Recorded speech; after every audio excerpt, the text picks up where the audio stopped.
హైదరాబాద్ లాంటి ప్రాంతాల్లో చాలా మట్టికి టెర్రస్ గార్డెన్ చేస్తా ఉంటాం. సో అలాంటి క్రమంలో ఒక పక్కన ఇది కూడా మనం పెట్టుకోవచ్చు. అది పెట్టుకోవచ్చు అండి. అది అంటే మనం సరదాగా చేస్తున్నామా దాంతోని ఇప్పుడు మనం ఎట్లయినా పంట పండిస్తున్నాము. పంట పండించే వాళ్ళు వాళ్ళ కుటుంబానికి సరిపోయేటటువంటి కూరగాయలు కాకుండా ఎక్స్ట్రా ఉంటే కనుక ఎక్స్చేంజ్లో ఇచ్చుకుంటున్నారు.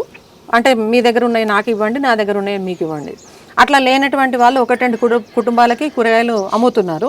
అంటే ఆ మెయింటెనెన్స్ అన్న వెళ్ళాలి కదా వాళ్ళని. మనము ఇప్పుడు అంటే ఆ చెట్లు పెట్టడము, వాటికి ఎరువులు వేయడము ఇవన్నీ చూసుకోవాలి కాబట్టి అమ్ముకుంటున్నారు.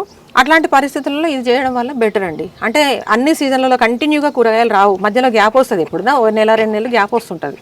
ఆ గ్యాప్ వచ్చిన టైంలో డ్రైడ్ వెజిటబుల్స్ని వాడుకుంటే వాళ్ళు ఏదైతే కాన్సెప్ట్తో మిద్దె తోటలు స్టార్ట్ చేసినారో, అంటే కెమికల్ ఫుడ్ లేనటువంటి ఫుడ్ కావాలి అనేది మెయిన్ మోటోతోని అర్బన్ ఫార్మింగ్ డెవలప్ అయింది.